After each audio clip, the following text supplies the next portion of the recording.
If accepted by Hamas, this proposal calls for the release of all remaining hostages immediately, but in no case more than 72 hours. গাজার বাতাসে এখন বারুদের নয়, লাশের গন্ধ। প্রতিটি ধ্বংসস্তূপের নিচে শুধু কংক্রিট নয়, চাপা পড়ে আছে একটি শিশুর খেলনা, একটি পরিবারের শেষ স্মৃতি, একটি অসমাপ্ত গল্প। যে বাতাসে একসময় শিশুদের হাসির শব্দ ছিল, সেখানে এখন শুধু ড্রোনের একটানা গুঞ্জন আর স্বজন হারানোর আর্তনাদ। অন্যদিকে তেল আবিবের সুরক্ষিত ক্যাফেতে বসে থাকা মানুষগুলো স্বস্তিতে নেই। দুটি ভিন্ন পৃথিবী, কিন্তু আতঙ্ক আর অনিশ্চয়তা যেন এক সুতোয় বাঁধা। কিন্তু ইতিহাসের সবচেয়ে বড় প্রতারণাগুলো তো শান্তির নামেই করা হয়। যে সাদা কাগজে লেখা চুক্তির অক্ষরগুলো লক্ষ লক্ষ মানুষের জন্য আশার আলো নিয়ে আসার কথা, সেই অক্ষরগুলোর কালির আড়ালে হয়তো লুকিয়ে আছে আরও গভীর কোনো অন্ধকার। যে কাগজটি দুই পক্ষকে আলোচনার টেবিলে আনার কথা, সেই একই কাগজ কিভাবে হয়ে উঠতে পারে একটি চূড়ান্ত যুদ্ধের ছাড়পত্র? বিশ্বের গণমাধ্যম যখন মার্কিন প্রেসিডেন্টের ঘোষণাকে ঐতিহাসিক বলছে, ঠিক সেই মুহূর্তে তেল আবিবের কোনো সুরক্ষিত কক্ষে প্রধানমন্ত্রী নেতানিয়াহু তার যুদ্ধবাজ মন্ত্রীদের কানে কানে কি বলছেন, যা হোয়াইট হাউসের ঘোষণার সম্পূর্ণ বিপরীত?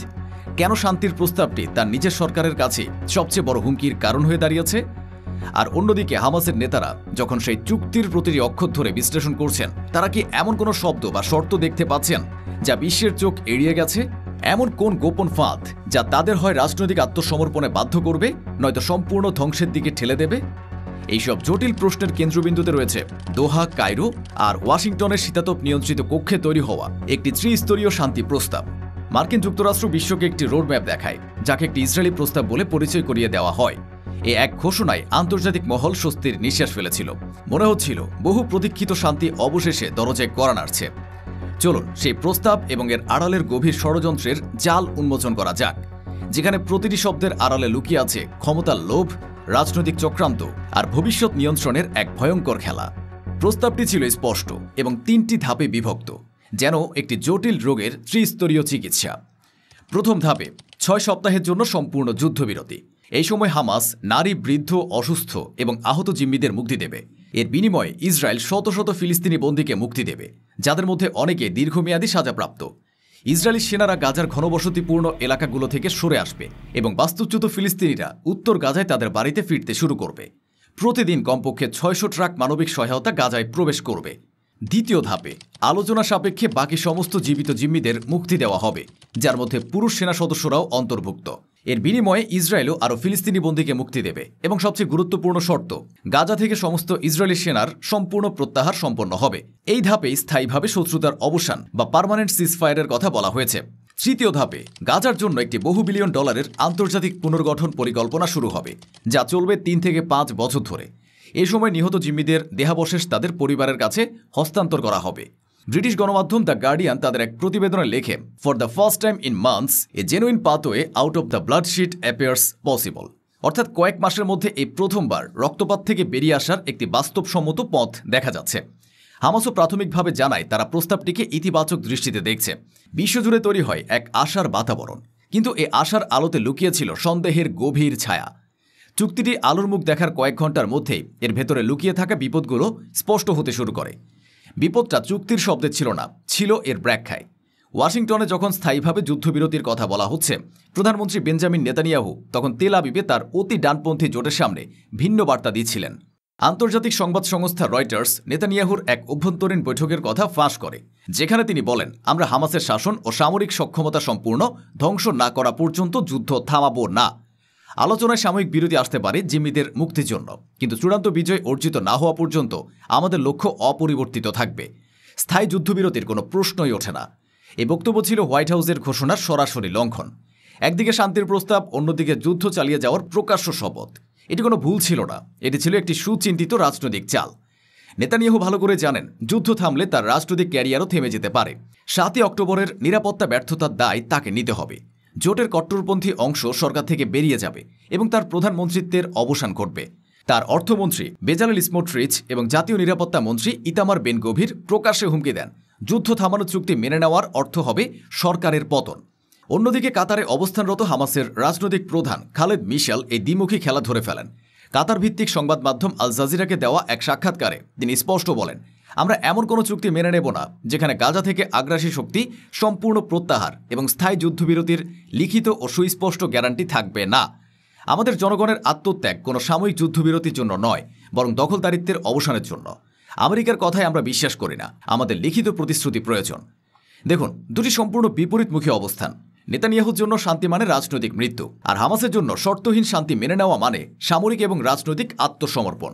এই দুই চরম অবস্থানের মাঝখানে আটকে গেছে লাখ লাখ সাধারণ মানুষের জীবন। হামাসের এই অবিশ্বাস অমূলক নয়। ইতিহাস তাদের বারবার শিখিয়েছে যে মধ্যপ্রাচ্যে শান্তি চুক্তি প্রায়শই একটি ফাঁদ হিসেবে ব্যবহৃত হয়েছে।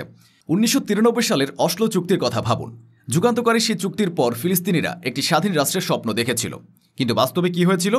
স্বাধীন রাষ্ট্র তো দূরের কথা, ফিলিস্তিনিরা তাদের আরও জমি হারিয়েছে। ওয়েস্ট ব্যাংক এবং পূর্ব জেরুজালেমে ইসরায়েলি বসতি স্থাপন কয়েক গুণ বেড়ে গেছে। ফিলিস্তিনিদের জীবনযাত্রার উপর নিয়ন্ত্রণ আরও কঠোর হয়েছে। অসলো চুক্তি হামাসের মতো দলগুলোর কাছে একটি বিশ্বাসঘাতকতার প্রতীক। তারা মনে করে আবারও সেই একই ভুলের পুনরাবৃত্তি হতে চলেছে। দ্য নিউ ইয়র্ক টাইমস তাদের এক বিশ্লেষণে লিখেছে, the fundamental obstacle to any deal is a profound lack of trust. Hamas does not believe Israel will honor a permanent ceasefire, and Israel does not believe Hamas will truly be neutralized. Both sides are negotiating with the assumption of betrayal.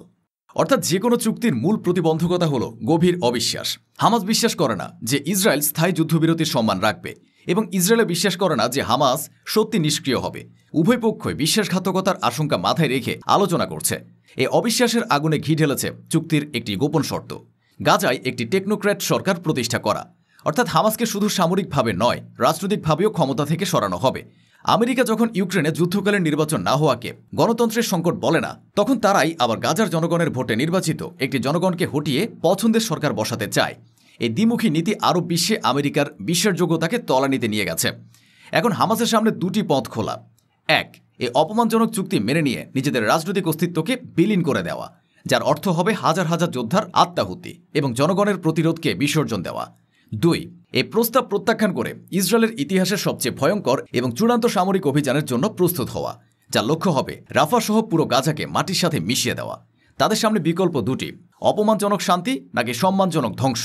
এই সিদ্ধান্ত শুধু গাজার ভবিষ্যৎ নির্ধারণ করবে না, এটি পুরো মধ্যপ্রাচ্যের রাজনৈতিক মানচিত্র বদলে দিতে পারে। যদি হামাস না বলে, তাহলে নেতানিয়াহু তার চূড়ান্ত অভিযানের জন্য সবুজ সংকেত পেয়ে যাবেন। সে যুদ্ধ আর গাজায় সীমাবদ্ধ থাকবে না।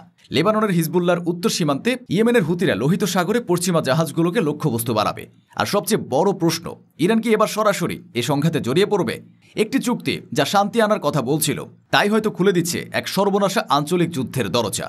যে খেলাটা শুরু হয়েছিল শান্তির নামে, তার শেষটা হতে পারে এক বিশ্বযুদ্ধের সূচনায়। কূটনীতির ব্যর্থতা কিভাবে একটি পুরো অঞ্চলকে ধ্বংসের দ্বারপ্রান্তে দাঁড় করিয়ে দিয়েছে, আমরা হয়তো তার সবচেয়ে বড় সাক্ষী হতে চলেছি। আসল খেলাটা এখন শুরু হতে চলেছে। এই জটিল এবং বিস্ফোরণ পরিস্থিতি নিয়ে আপনার কি মত? নেতানিয়াহু কি তার রাজনৈতিক ক্যারিয়ার বাঁচাতে পুরো অঞ্চলকে যুদ্ধের দিকে ঠেলে দিচ্ছেন, নাকি হামাসের অন্ধবিশ্বাস এবং অনড় অবস্থানই শান্তির পথে মূল বাধা? আপনার বিশ্লেষণ কমেন্ট বক্সে জানান। ভিডিওটি যদি আপনার ভাবনার জগৎকে নাড়া দিয়ে থাকে, তবে লাইক করুন এবং এমন গভীর বিশ্লেষণের জন্য আমাদের চ্যানেলটি সাবস্ক্রাইব করুন। সত্য উন্মোচনের এই যাত্রায় আমাদের সাথেই থাকুন।